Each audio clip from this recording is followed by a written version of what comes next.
G'day and welcome back. And today what we're going to be talking about is how to write great ads.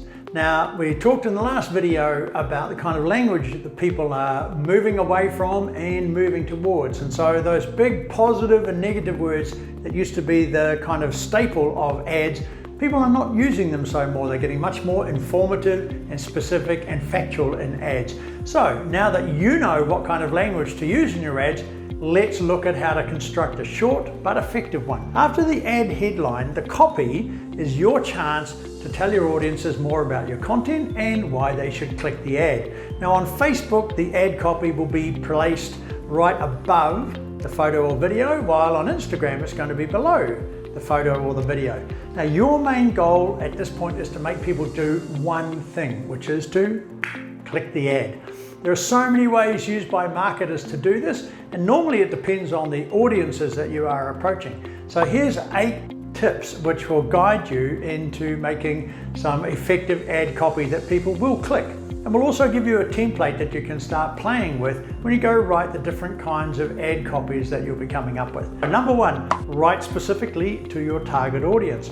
Who are they? Make sure you know exactly who they are and then write a message to them as though you're talking to them. Now, if you can think of a problem that is very common to your target group of people, communicate that and let them know that you have a solution. You get that by doing your research. Number 2 is to use frequently asked questions. If you know your audiences, you're going to have an idea of what they are usually asking about. Okay, so use this as a chance to provide value by telling them that you know the answer and you're ready to give them that. And that will make them want to click on your ad. Number 3 is to have one clear CTA, call to action. The most effective way of making somebody do something is actually to tell them to do it. And what many advertisers do wrong is that they ask people to do too many things instead of focusing on just one. Now, if you want them to click on a button, tell them to click on the button. Pick the most important goal at this point and say it in your copy. Number 4, keep it short, but with as much value as you can give. Now, there's a bit of debate about this because some ads out there are very long and they have very long explanatory captions, while some are kind of medium or even very short. But based on our experience after spending thousands of hours on ad testing, we found out that the most important thing is that you get to communicate all your mental triggers as short and as fast as possible. So we're kind of in the middle length of ad copies, somewhere between 125 to 250 words. Make sure that you, number 1, pose the problem. Number 2, you quickly provide a solution or express the fact that you will reveal the solution to them. And number 3, propose a call to action. That's pretty much it. Number 5 of the tips is to use simple language. Avoid jargon and difficult words that might reduce the number of people who can easily understand your message. Personally, I struggle with this because I love words, and so, I don't get to write the ads because nobody can understand them except me. Number 6, be relatable to your audience. You know them and their struggles because you've done the research. Make them feel like that you've gone through their problem and that you know that the answer is actually applicable or relatable to them. Let them know, number 1, what the offer is, number 2, how it's going to benefit them, and number 3, what they should do, the CTA. Okay? Now, on the bigger picture, we're now up to number 7, which is to start noticing the ads on your Facebook. And this is how you will get to see the different ads live. See if they're performing well by looking at its engagement and interactions, such as comments and likes and reactions.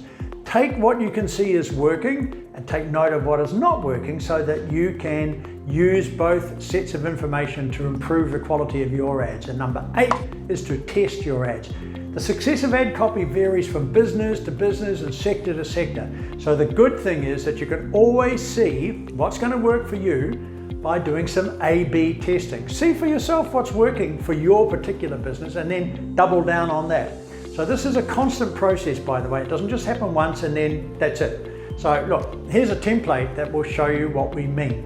You start with a punch statement or a question that our audiences can relate to. Number 2, give an answer that gives hope and raises their enthusiasm. Number 3 is to reveal what the topic will be by letting them know what they'll get. But don't give away too much. You want them to know that there are some valuable materials in there that will spike their curiosity, that will lead them to actually click on the ad. Those are your mental triggers. So here's an example. Have you been wanting to turn your skills into a real business? That's a statement of the problem. If the answer is yes, you must watch this video.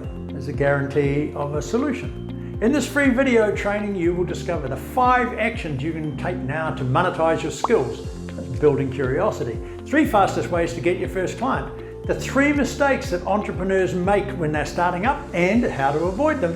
And the sales strategy that people don't want to reveal.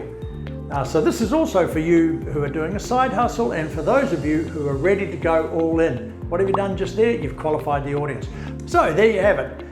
Practical stuff that you can start to do immediately, which is what we always try to provide. Now, if you like this topic, we have an upcoming online course that will teach you in detail everything that you need to know about how to get on your feet and build a successful business using your skills from scratch. The link is in the description. So don't forget to like this video and subscribe because it'll help support the channel. And if there's anything that you'd like for me to talk about, drop it in the comments. And don't forget to hit the bell icon down there to be part of the notification squad to get notified every time we upload, because I respond to questions in the first hour.